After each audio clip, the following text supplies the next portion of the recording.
I did not realize how many people from that I've met at random conferences were going to be there. Like Alexa from Oh Heritage. my gosh, you I know saw her. Alexa? Yes, I met her at when I was still at TBPF. I got sent to Resource Bank Oh that yeah. Heritage held, and I met her there. And she had just been moving from, was she at Research, RNC? She was at RSC. She used to RSC. work with So me. she was at research, she was at RSC at the time, but had been interviewing with Heritage. And so that's where I met her. And then How I saw cool. her at your wedding and we were like, what? Okay, ladies, welcome back to the Sweet Tea series. I am joined by the lovely Ciara Hall. How are you doing? I'm great. How are you? So great. How are you post session slash not post session? Yeah, we are making it. We're just out of our fourth special session, so it's been a bit of a learning curve.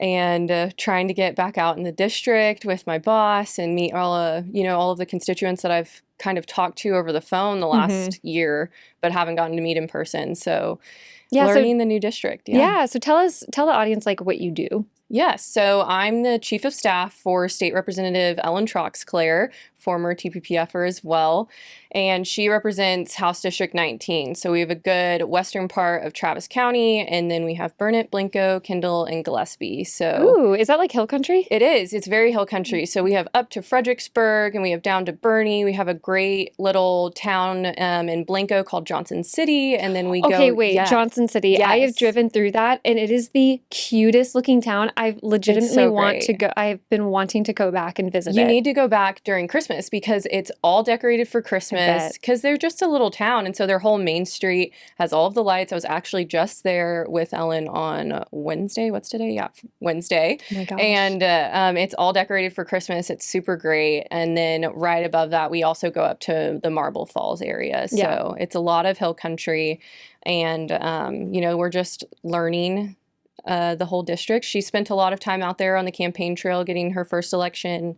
I came on with her later, so I'm learning the district. Hmm. And then we've spent the last year in session Yeah. working on some really important stuff, but been a little more chained to the Capitol than I think we imagined we were going to be going into January. I'm sure. Yeah, Yeah. it's been a pretty wild ride. So for our audience that doesn't understand how session works in Texas, Mhm. can you kind of give us a general overview? Sure. So we are a part-time legislature. We are in for 140 days every odd number year. So there's a lot of parliamentary procedure that they vote on at the very beginning of session in the House admin hearings and things like that. And that's when you start to file bills. So members will file bills, they'll be assigned to committees, and those bills will go through those committee hearings. And so you'll have the committee hearings and they'll just sort of keep moving through the process. So you have an open hearing where any of your constituents or anyone across Texas that the issue matters to can come and testify in support or testify against if that's where they're at, or neutral. We have a lot of resource witnesses too that I think people get confused on when they come in. Those are the people from the agencies who give us expert testimony to Hmm. tell us how this could really impact Texas. And so you sort of move through that process. It gets voted out of committee, and then you see it go on the House floor where it goes through first, second, and third reading, and the members end up voting on it, and then it goes over to the Senate. It goes through the same process in the Senate. It's heard in committee. There's normally a senator who sponsors a bill. Unless there's a companion, they can kind of meet in the middle. And then it goes back to the Senate floor. It's voted on. And if there's changes, there can be a conference committee or you can confer and then you move forward and so on and so forth. And so this session, I think there was around 8,000 bills total Oh my filed, which gosh. was the most ever in history. 8,000.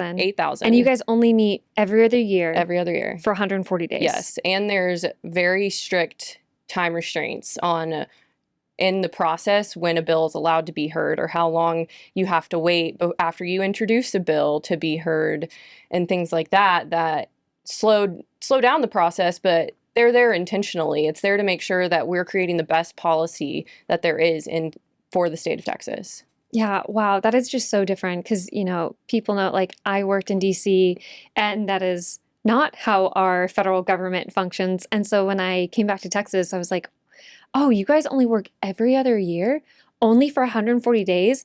But then you see it's almost like everything's compressed. It's like Yes. things seem to be so much more intense during those Yes. 140 days. Yes. And so in between the time of meeting in session, I mean, we're developing bills and legislative priorities and policy throughout that time. The Speaker's office charges the committees with interim hearings and interim studies on policies or topics that might have happened during session, but we need to see the impact of it. There are study bills that pass that we follow up on to see if legislative fixes are needed. Mhm. And then things unfold as the year and a half that we're not in session goes on, that we start to develop policy and have meetings on to create this. But it is just so compressed. And then Yeah.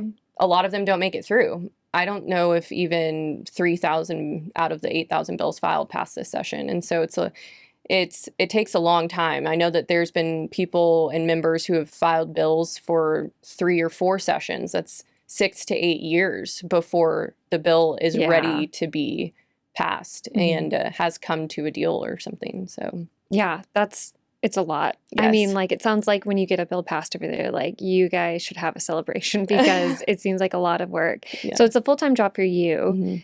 Mhm. For your boss, is it her full-time job or is this something that she does seasonally? So this is supposed to be a part-time job. They are only paid $7,200 a year to do this. So it is not a full-time job at all. Wow. And that was the way it was intended. It was intended so that these members who are part of their community and have the community's best interest in heart are the ones making these policies or these legislative changes in the state of Texas, because they're the ones who are in the community, living there day after day and meeting these people who need their help. Oh, I love that. Yeah. Is that how it functions in every state or is that unique to No, Texas? Texas is very unique in that. I'm not sure that there's another state who does this way.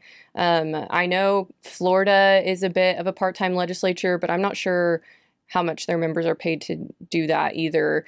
I've stayed very much in Texas, born and raised here, so Yeah. I'm not sure how many states do it, but I know that Texas is very unique in the fact that we only meet every other year, and that it's genuinely meant to be a part-time job. Oh, as if I couldn't love Texas anymore. I know. And then you go and tell me that, and I'm like, I knew this was the best state. Like, I knew in my gut, Oh, and this just yeah. re-solidifies it. So tell us, how did you get to where you are now? You know, this is a question Yeah. we always ask, and it's so fun to hear what people's stories are because sometimes it's sparked in childhood, sometimes it's sparked from like a family member generations before them, and other times it's just they kind of fell into it. They're like, oh my gosh, I don't know how I ended up here, but here I am. What's your story? That one, 100%. This was pure accident. I really don't know how this happened. To go in a roundabout way, I have a very large family. I have 4 brothers and sisters, 1 brother, 3 sisters, 4 sisters. And all of my older siblings were involved in FFA in high school. And so Future Farmers of America? yes. And so technically that's not what it stands for anymore, but they do their whole own thing. It changed? It did. When I was still in college, it changed. They just dropped the Future Farmers of America. I can't remember why, but it's just FFA for some reason. It's just letters. It's just letters. Huh. Yeah. I don't know why. I should have checked up on that before, but they were all in FFA, all raised animals. My oldest 2 were officers in their chapter, and that was a part of my life. And my oldest sister and my brother are 13 and 14 years older than me. So I grew up going to the ag barn with them, going to the meetings with them, going with my mom to the booster club meetings, things like that. And when I got to high school, it was exactly what I wanted to do too. The first thing I did was I joined FFA and I raised a goat. Cute. I raised a goat and I joined the meat judging team. The meat judging The meat team. judging team. Not the animal, the meat judging. Meat judging. And so I joined the meat judging team. I did that my first year. And then at the end of that year, I ran for reporter on the officer team, and I got that. And so I ran for reporter. And then that summer, I worked with my ag and livestock teacher a lot to join what they call an LDE, which is just like a leadership development event. And so we have all these contests. And so those are speaking engagements. So I joined one called radio broadcasting, where we developed our own radio Oh my script and gosh. would be behind a curtain with microphones just like these and giving our radio script that we practiced and practiced. And so I did that a lot. And I also tried out extemporaneous speaking. So I think that that's what really brought me out of my shell and taught me that it's okay if you put yourself out there and you're not the best at it. You can, the people you get to meet and the things you get to learn from it are what's important. Sounds like you had a really safe place to learn because you had a safe Yes. place to fail. Yes, I agree with that 100%. I had really amazing teachers. And so that was my junior year of high school that I started to really get into the leadership development events. And then my senior year, at the end of my junior year, I ran for president of my chapter, and I ended up getting that, putting myself out there even more. Oh my gosh, it's awesome. Still raising my goats. I had 2 more goats in that time. And so showing animals, doing what we call jackpot shows, which were like just little weekend county shows that kids from all sorts of districts would go to. And so you're meeting people from all over the state. You're going to these LDE competitions at colleges, the CDE competitions at colleges and in different counties, and seeing different parts of the state. And so my senior year, I went and did my meat judging competition. Meat judging. I can't, every time you say it, I'm like, meat it's judging. strange. It's strange. It doesn't sound normal. And I'm not sure that it was. We were in a freezer for 4 hours just judging meat carcasses. Oh, that's what it is. Yeah. Oh my gosh. No, it's literally like a carcass or cuts of meat, and you judged it, and you like had to say which cut of meat it was. And Wow. like, yes, it's very interesting. I recommend looking into it. Now I know what a perfect steak looks like when I'm buying one at the store. That's a good Yes, skill to yeah. have. So I went my senior year to the meat judging competition at Tarleton State University, where my agriculture teacher actually went. And so I had heard about it a lot. And I didn't actually visit the campus. I visited their farm, which was off campus. And I went there, and then it came time to apply for colleges. And I was like, okay, I'm going to go to Tarleton. And I applied, and I got in, and I went. And it was the best decision I ever made. And I went to Tarleton, and I studied agricultural communications. Look at you. I had really great professors at Tarleton who they believed a lot in what I feel like was the hands-on experience. They gave us a lot of projects. It was a lot of working together in teams and building things. We would build business proposals and marketing plans. We were doing graphic design on computers, and we were learning how to take pictures in the ag realm that wouldn't get attacked, I guess, because in that time and space, the ag industry was one of the most controversial. Oh, that makes because what? Because people were Of like PETA and people who they were doing like fake stints. They were going into farms and getting people hired into farms and killing animals and videoing them and putting them out, saying that this is what these people do, but it was all these fake things. It was a phenomenon going on for a little while there. That's so wild. In like the 2019 year. And so we were, anyways, worked at Tarleton and learned a lot there. And in my major, I was required to have an internship to graduate. And it just so happened that it fell on an odd number year, which the state legislature does as well. And our president's office at Tarleton offered a legislative internship to represent the university up at the Capitol for a semester.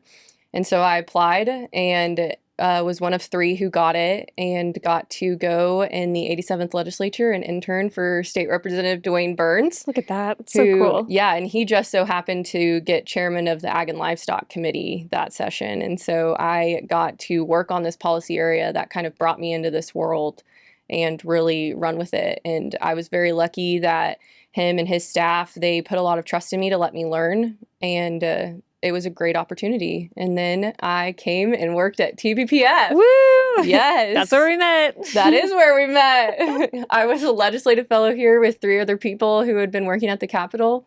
And we just kind of kept going, and I got to learn a lot here, researching and working with all different campaigns, and it really brought me to where I am today. It's how I met my boss. She was a former TPPFer, and I was really lucky that a lot of people here at TPPF believed in me and let me run with whatever ideas I came up with, and ended up where I am at now in a very short period of time. I love that story.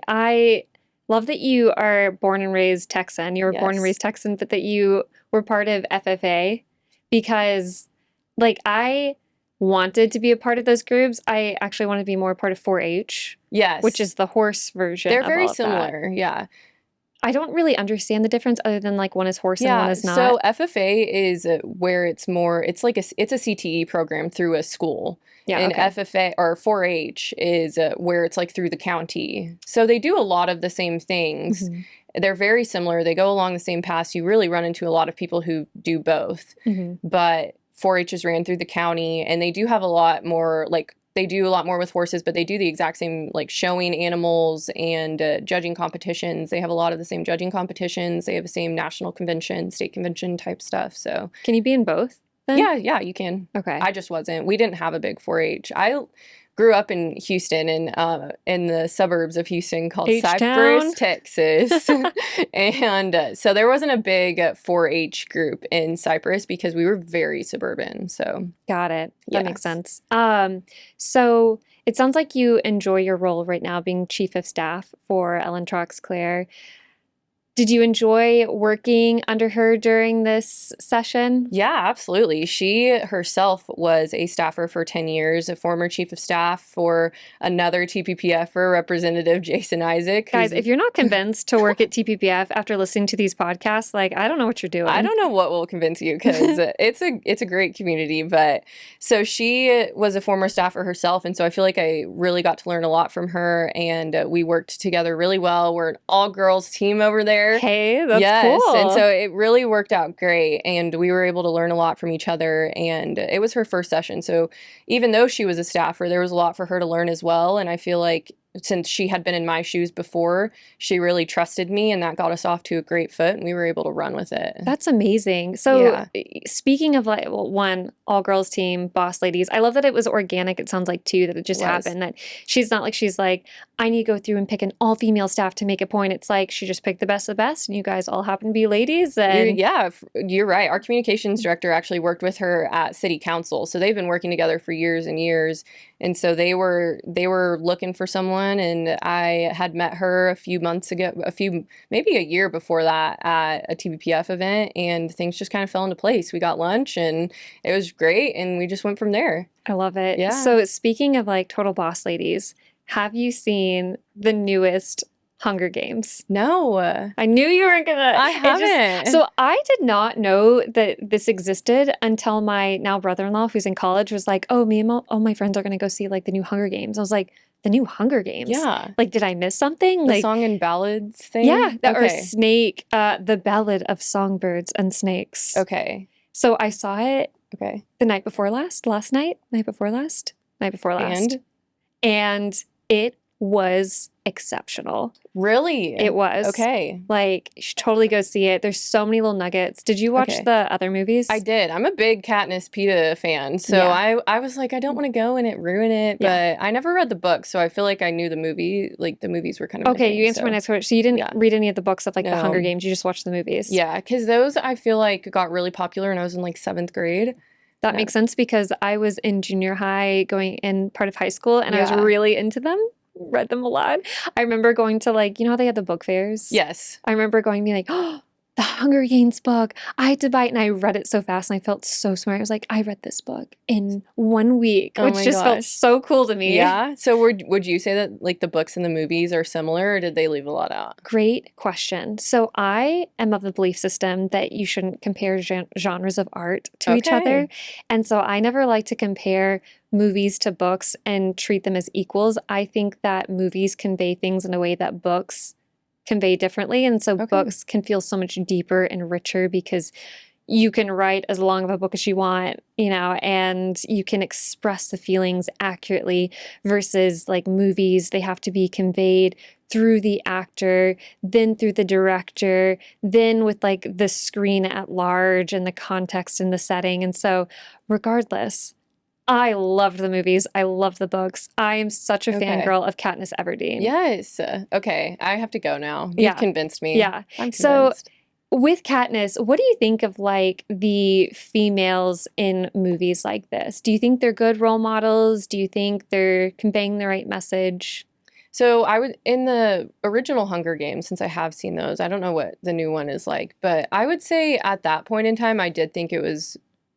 I would look back and be like, yeah, Katniss was someone who like made me feel something like I could do more and be more because she went and fought and never Hmm. questioned it. And family and siblings are also something that's really important to me. And so every time she goes and she like sacrifices what she doesn't know if will be her life or not for her Hmm. sister, I think that's a very important message that family is a driving pillar and should be in your life. And so I think that in that one particularly, I think there was a good message there. And in surrounding ones like that, like I feel like Divergent at the time too was That was, another yeah. one that was a really big kind of female role model making her way through. And even then too, like her family was at the top pillar of her mind, even when they were supposed to be like faction over family and Hmm. what it was.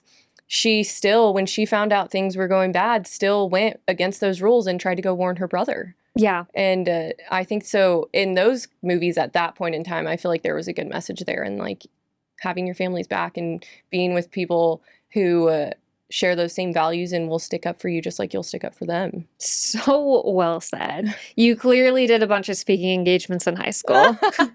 I peaked in high school. Absolutely not. I totally agree with everything you said about her. I remember feeling super empowered as well. And, later in life, I learned that I was an Enneagram 1, Okay. which is like the reformer, Yeah. like the moral perfectionist. And I wanted to join the military when I was younger, and I just felt so like I don't know. I just remember that feeling where it's like, yes, I want to do that. I want to Yeah. stand up for something and fight for something and Yeah. go all in on something. And it was just so cool to see, a chick on the big screen doing that.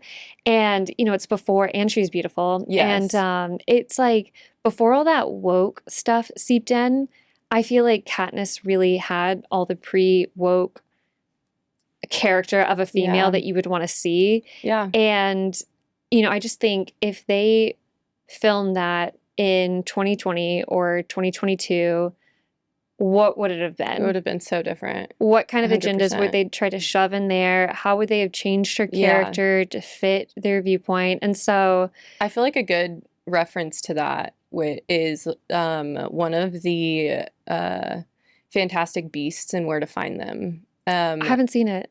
Okay, so it's like the prequel but spin-off to Harry Potter, and there's a lot of characters in there, like women characters who in the books are described a very specific way, or I don't even know if they're actually if there's books about them, but I feel like you could see where there were things that didn't necessarily make sense for the time period that it was filmed in. Hmm. And it's like history does exist. Those time periods were there, and it's okay if things depict history for what it was. Yeah. And there, I feel like that's just kind of like what you were saying of how different would it have been even in time periods and historical depictions. I think that is a little bit different though, maybe like the Hunger Games one, because that is total fantasy. Like it's dystopian, but Yeah. like even then it's like it was written at a time where I don't feel like the woke agenda was Yes. like ripping down the shred of Yeah. like the shreds of like what it is to be feminine Yeah, and and it was like strong. it was fine. Like you could be a woman and you could Mhm. be proud of that because we've spent years and centuries fighting to just be a woman and not be lesser than and not be a minority. And that's in that time period, I feel like what that was really saying was that there isn't a separation of that. And then now we've moved into it where do women even exist? Yes. There you go. And yeah, I just worry it's like did you ever see Mulan, like the new one? Yes, I did.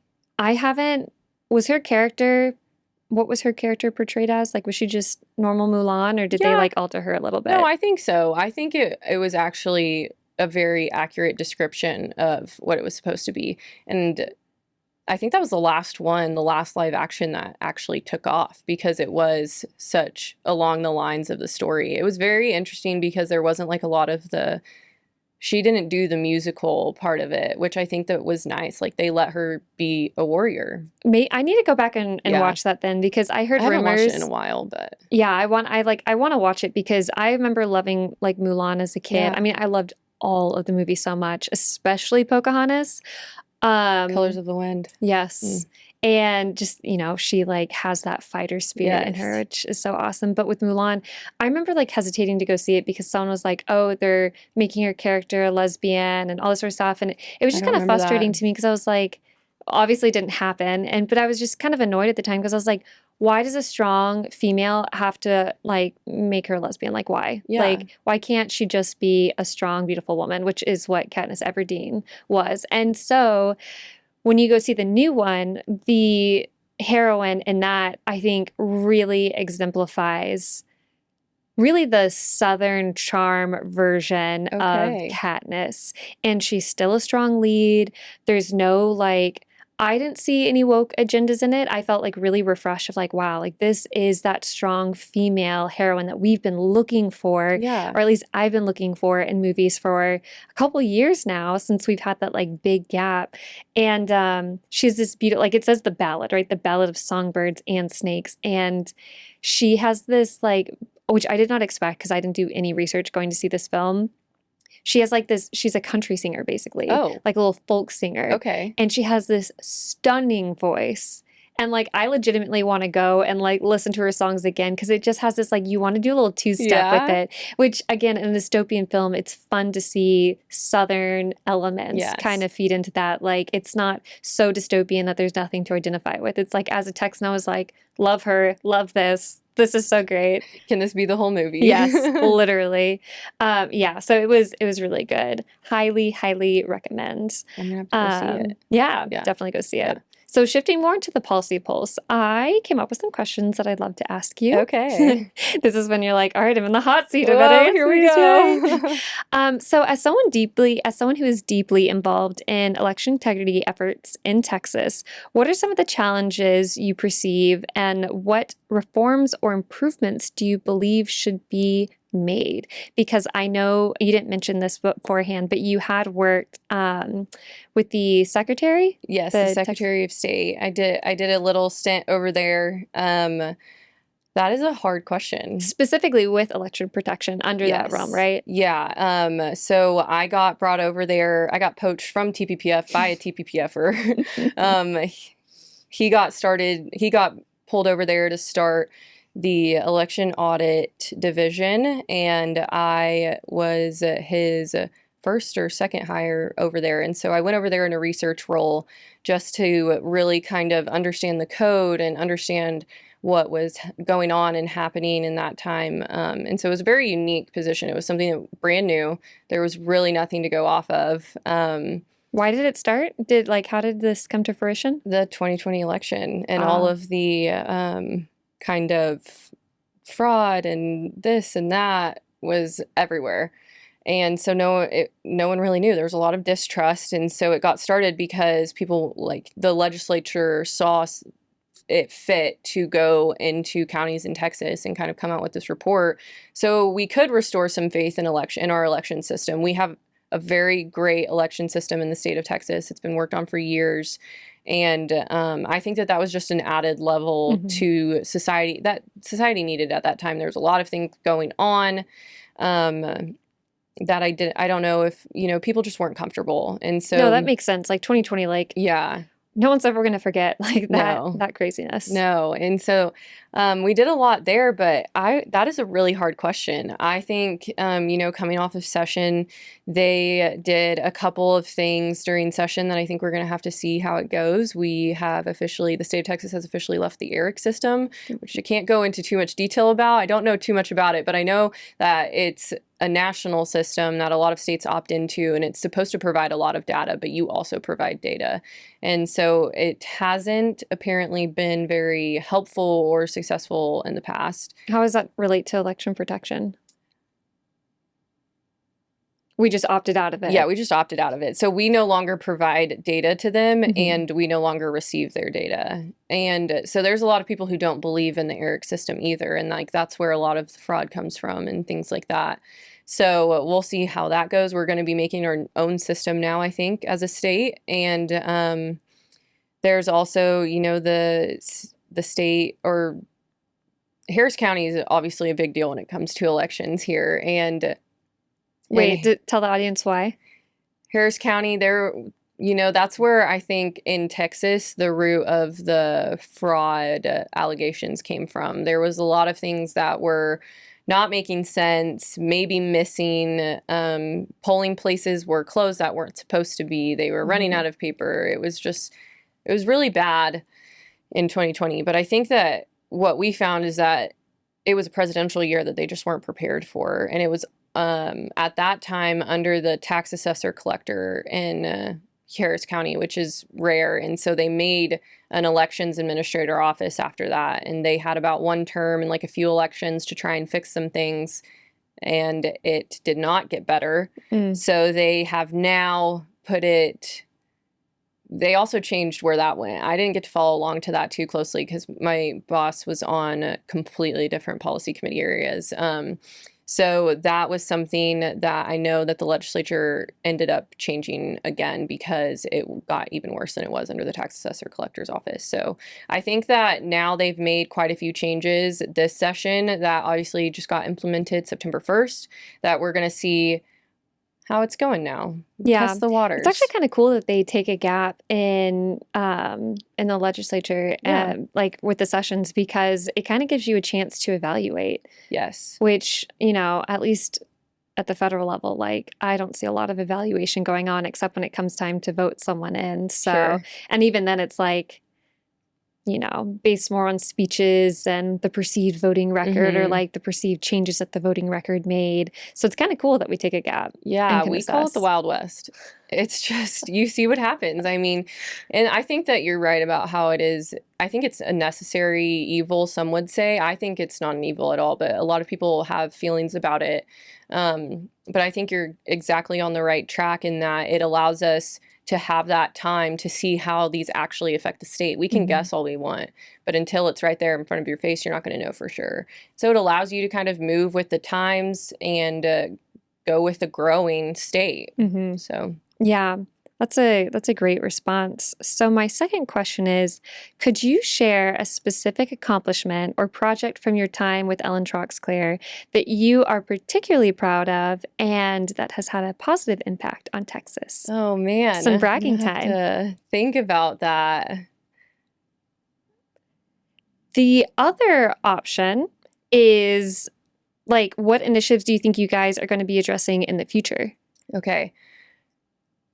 I think that, going back to the first question, something that I've been really proud of to work on with Ellen, it's not something that she specifically did herself, but she is on the Homeland Security and Public Safety Committee. And she, with the way that the border has been abandoned by the Biden administration and has been left to the state of Texas, I don't think I have seen many people take it as seriously as she has. She has completely thrown herself into that issue. And so being able to be her right hand on helping her get down to the border and make sure she's seeing the true facts, meet with DPS, meet with troopers who have been on the border, meeting with Colonel McCraw and making sure we have all of these facts and going to every committee hearing and just genuinely making sure that we're staying on top of something that we have sort of been charged with in the state of Texas. And that means a lot to all of the people in the state of Texas, and including our constituents in HD 19, but just really making sure that we're as informed as we can be and should be, and that we're doing the right thing. So I think that's something I've been really proud of to work on, is we were given an opportunity to work on the border, one of the biggest issues in the state of Texas right now, and we're not taking it for granted. No, that's a great accomplishment. I mean, border security is always top of mind here in Texas. Yes. It gets very easily forgotten, I think, across the country, except when things get really bad. And especially now with all the fentanyl overdoses and pouring through the border, it's like we're finally getting the attention here that I think we deserve. And I mean, this is a national issue. And I just really love that Texas takes up the burden of making sure, obviously we're affected first, but we're not the only ones affected. And so I know that like so many different like nonprofits, our government, the Texas government, nonprofit, did you say nonprofits? Yeah. We're all private entities, we're all doing our best to try to solve that problem, because no one is benefiting from it. No. And everyone is hurting from it. Yes, and just seeing the way that the communities on the border are being destroyed by it. When there was that first initial migrant wave in Del Rio, it cleared their grocery stores. They had nowhere to go. They had no food to buy. They had no water.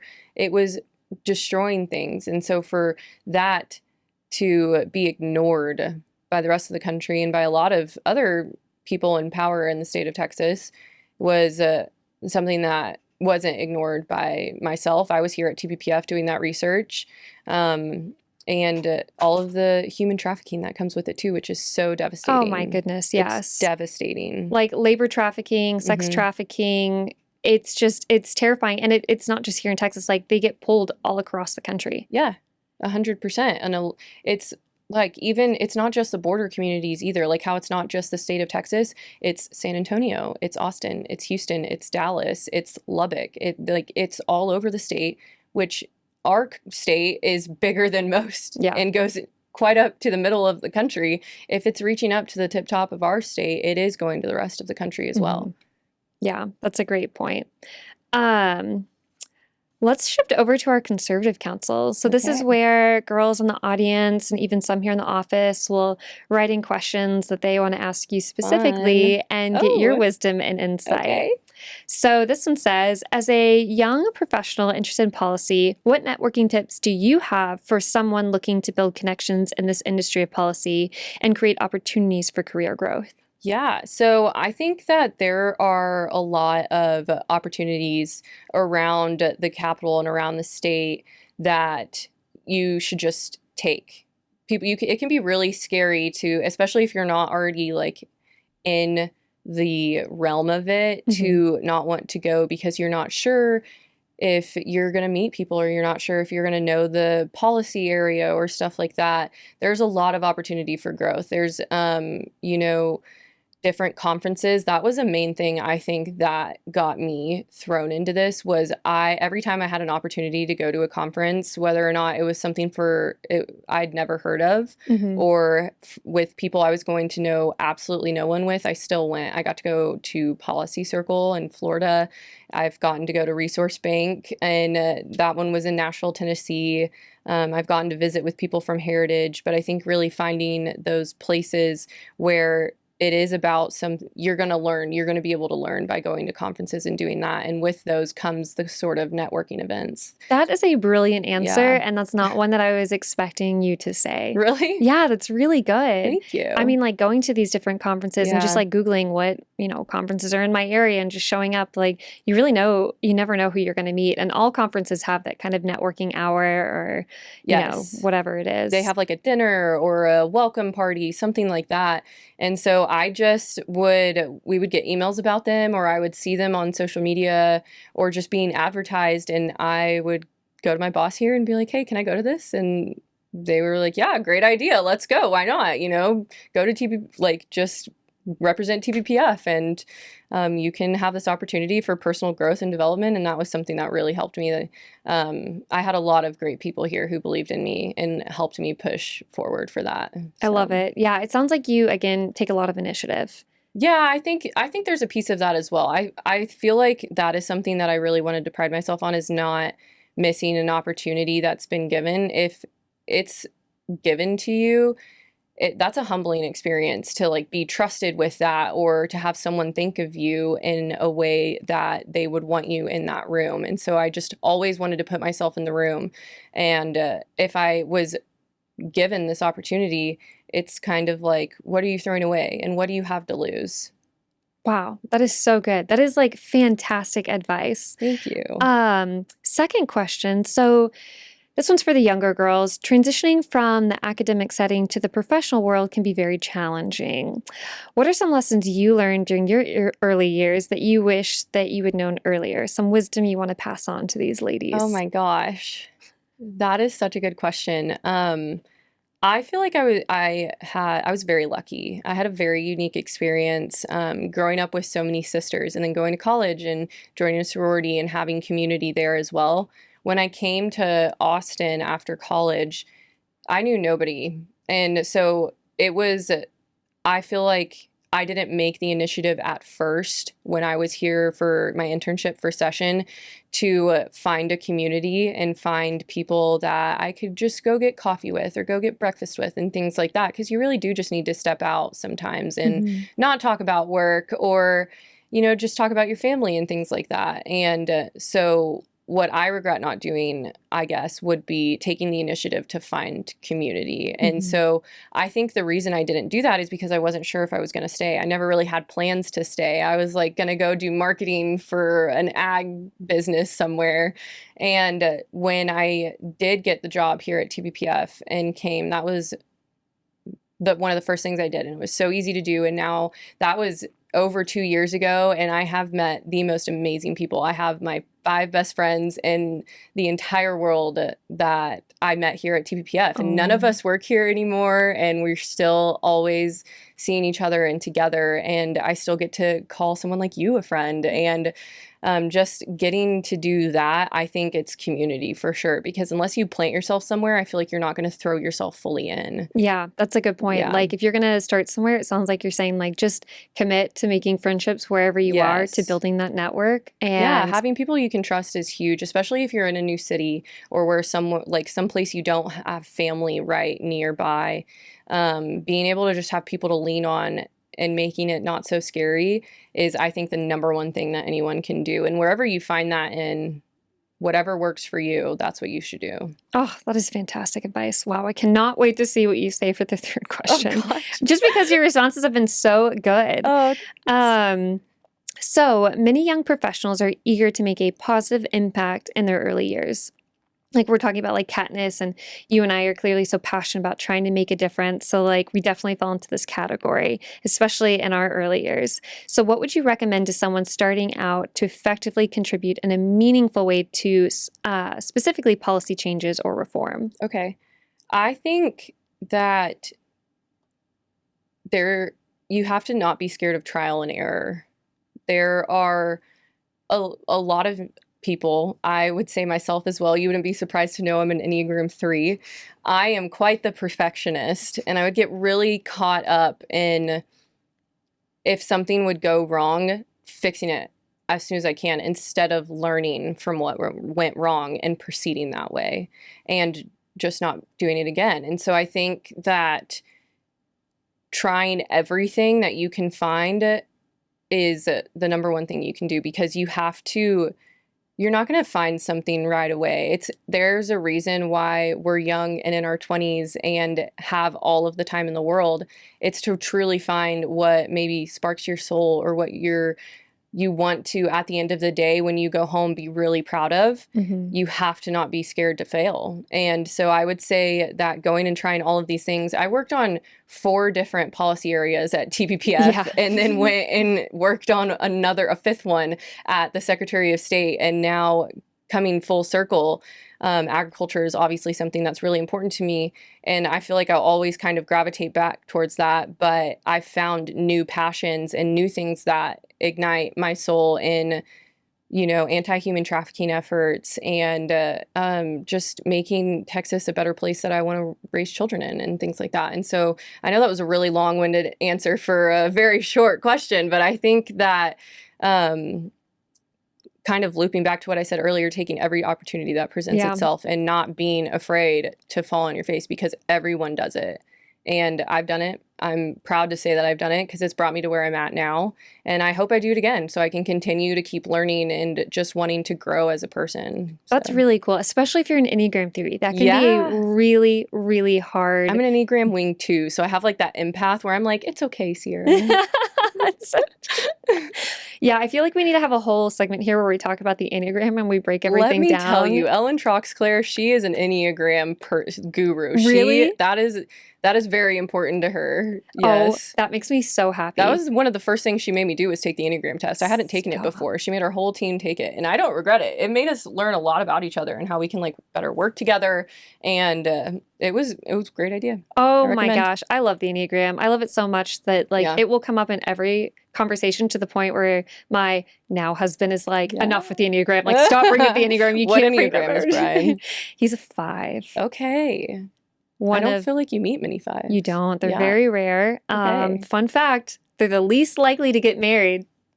But he did it. It took him a while, It though. took him It did take a him solid, a while. like, what, 5 years? Yeah. But he did it. But he did it. Applause. Yeah, he's definitely a 5 through Yeah. and through. That's like the Elon Musks of the world. So Okay. I always say they're rare birds because you don't need many of them because they're just that smart and that Right. intelligent. And that's Brian. And that's Brian. Yes, we all love to hang out with Brian. We do. Me It's and always a Ciara great and Brian time. hang out a lot. Yeah. It's great. It's been great. We need watch to hang out Formula more. One races. Yeah. We drink champagne on the roof. Yeah. We've gone to tree lightings. That's right. Right up here. Well, it's been so fun to have you on Thank the you. pod. You have been amazing. Thank you for all your advice and sharing your story. You are so well spoken. Thank you. Moms out there, I think you need to get your kids into FFA I agree. because like this I is wish that the state of Texas could mandate that one agriculture class is required for every high school student. I would have loved that. I just think it puts everyone on a trajectory of life that they may not have thought of in the first place. Wow, that's Yeah. so good. I cannot wait to see where you end up. This is going to be so thank fun. you. Thank you so much for joining us. Thank you for having me and for thinking of me and bringing me on. I'm honored. Of course, so if people want to get in touch with you or Yes. like ask you more questions or get to know what, policy issues you work on, where can they find you? Yeah, so I do have an Instagram. It's pretty private. I'm trying to stay very focused. I feel like social media can be a huge distraction, but I'm up at the Capitol always. Doors always open, working real hard for Representative Troxclair. I'm out and about in Austin and around, but my Instagram is Ciara_Lynn0 if anybody has any questions or just anything like that. We'll tag you. Okay. For sure. Yeah. All right, ladies, thank you so much for hanging out with us. We will see you next week.